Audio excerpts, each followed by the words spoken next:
So over the past few months, I've been putting a lot of time into thinking about hand loading and reloading ammunition, and I haven't found anyone who's come up with exactly the same set of thoughts about it. So I wanted to make a collection of what I've figured out, and I think maybe some other people will find it useful also.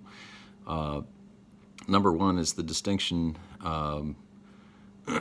between hand loading and reloading, which a lot of people just sort of glide over. But the difference is significant. Hand loading means custom making your own ammunition by hand. Now, this can be reloading. You can use used parts to put a round back together again. But hand loading is refers to the small scale custom making of ammunition, whereas reloading just means taking used parts, usually the brass. Occasionally you can reuse the projectiles, and in some cases even the primers. And I guess some people have used powder, although that seems really dangerous. Point being, it can be done on a commercial scale. It doesn't have to be hand loading. So you can hand load and reload, or you can hand load, or you can reload. But all these things have a certain amount of, they're used interchangeably, but that isn't necessarily true, which can become confusing when you find the piece of information that's talking about, for example, commercial reloading. Or hand loading that's not reloading. You know, if you're buying all new parts, you may be hand loading, but you're not reloading anything. There's no re in that. Anyway, so the issue I worked on the most is, why do this? Why are you bothering to hand load, and in most cases reloading by hand? And it seems to be that there are 6 reasons that people give. And I'm just going to go through them and talk about each one briefly. Number one is greater accuracy. Your ammunition is a part of an overall system. Your ammunition fits or doesn't fit with your individual gun. Now, commercial ammunition is based on a series of assumptions about what the average gun is like. And they do that really well. They are really good assumptions, but in the end, it's an average. It's not your individual gun. So if you are somebody who's a competitive shooter and you need that super precise level of accuracy that can't be achieved with commercial ammunition, by hand loading, you can optimize all of the parts in ways that the factory cannot afford to do, or they could afford to do it, but the cost to you would be, $10, $50, $200 per round if they put in the kind of effort that some people put into their individual rounds to make them incredibly accurate at the competition level. Now, most people aren't doing that type of shooting, and frankly, most people aren't doing that type of reloading. It requires a level of commitment, a level of time, and some specialized equipment in most cases that very few people own. But for those people who are competitive shooters, hand loading is pretty much a requirement if you're going to be competitive, because the other folks are going to be doing the hyper-accurate hand loading and optimization for their individual weapons. If you don't do that, you're not going to have the accuracy that the other people have. Okay, that's number one. Number two is somewhat related, and that is the ability to make ammunition that's not commercially available. Now, obviously, ammunition that's tuned for your individual weapon is not commercially available. Another type of commercial unavailability is things like obscure calibers for antique weapons or one-off weapons. Some things just aren't made anymore. They're not sold anymore, and you have to either reload or hand load, maybe even custom make brass for certain types of things. and another is unusual projectiles. You might find a particular type of projectile for a different type of caliber, but maybe it's not available in your caliber, so you want to put that odd projectile in your caliber, and so on. There are a lot of different types of ammunition that simply aren't made commercially, and if you want them, you have to make them yourself.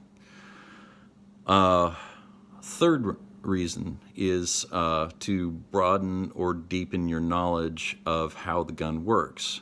So again, if you're going to hand load for high accuracy, it requires a deep level of knowledge of how the gun works. But even if you're not going for that, and even if you're not going to do it for all time, if you just put yourself through the paces of learning to hand load or learning to reload, you're going to understand more about what the parts of the system are.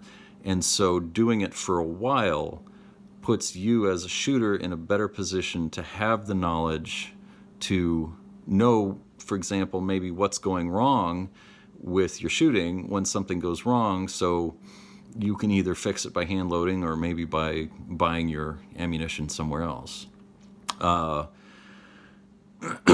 Another one that a lot of people talk about is just the enjoyment of the process. It's craftsmanship. Anything you build with your hands, you know, people whittle, people make things out of clay. Some people just enjoy making ammunition. It's a process that you can get involved in, maybe get your brain away from some other things that you don't want to think about for a little while. Hand loading or reloading allows you to do that. You go out to the garage and just spend some time making stuff and get your mind off the other things. That's number 4. Number 5 is the prepper concept, the SHTF concept. This one's a little complicated because one of the things that got me down this rabbit hole of research is the fact that there are no primers available, and so it's hard to reload without primers, and there's an inconsistency here. You know, if you're trying to be a prepper, if you're trying to be ready for a SHTF scenario, but you were counting on commercial primers being available, you know, preparing makes a certain assumption about what the type of disaster is that you're preparing for. If you're trying to be prepared for a 3 to 6 month problem that's going to be resolved, then okay, you know, count on those commercial primers being available. But that isn't usually what most of the preppers that I've heard of have in mind when they're talking about being prepared for disasters. They're usually talking about a longer term thing, in which case those commercial primers aren't going to be available, so being prepared would mean being ready to not buy primers ever again. And I'm just not seeing a whole lot of people. There are a couple, but not too many people are really talking about how to competently make a sufficient number of primers. And then number 6 is the, you can call it the saving money category, or really what I've figured out is that it's either saving money, thinking you're saving money, or being able to crank it out faster. You know, especially if you're willing to accept lower quality, widen the tolerances from what commercial ammo is. If you're shooting recreational full auto where your accuracy is going to be for crap anyway, you don't need high quality ammo. You need it to not, you know, blow up the gun and kill you, but your second through 20th shots out of that full auto gun aren't going to be worth anything anyway. And if you're paying somebody to make good quality, even commercial quality ammo, so you can shoot off 19 rounds into the God knows where, you're probably wasting your money. The other thing about the saving money concept is that if you really look at it, nobody thinks they're saving money reloading ammunition. The only way you get to a number where you think you're saving money reloading ammunition is if you don't count the value of your time and the value of your opportunity cost. And I have an example that kind of demonstrates what that is. So I know a guy who's retired. He's about 72 years old now. He retired when he was 65. He's physically and mentally in good shape. So what he decided to do with his retirement was basically a second career.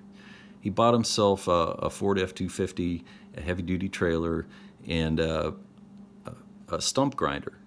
Thing drives itself. He doesn't have to lift anything. So what this guy does is he drives his truck out to a job.